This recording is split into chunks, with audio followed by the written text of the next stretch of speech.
পুলিশকে কামড় দিয়ে ঢাকার আদালত থেকে পালালেন খুনের আসামি।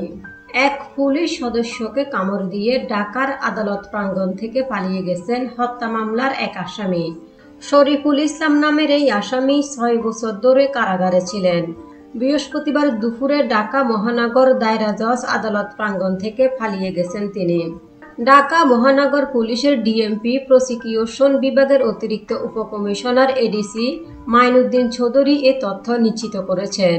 তিনি বলেন, প্রাথমিকভাবে জানা গেছে খিলগাঁও থানার একটি হত্যা মামলার আসামি ছিলেন শরীফুল ইসলাম। মামলার শুনানির দিন আদালতে আনা হয়েছিল তাকে। দুপুরের দিকে আদালতের শুনানি শেষে তাকে যখন হাজতখানায় নিয়ে আসা হচ্ছিল, তখন পুলিশ কনস্টেবল শহীদুল ইসলামের হাতে কামড় দিয়ে পালিয়ে যান তিনি।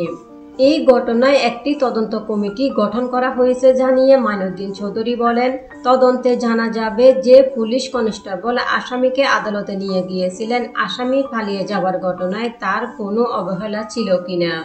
আসামি পালিয়ে যাওয়ার ঘটনায় কারো গাফলতি থাকলে তার বিরুদ্ধে আইনগত ব্যবস্থা নেবে ডিএমপি। পুলিশের তথ্য মতে 2018 সালে শরীফুল ইসলামের বিরুদ্ধে রাজধানীর খিলগাঁও থানায় হত্যা মামলা হয়েছিল।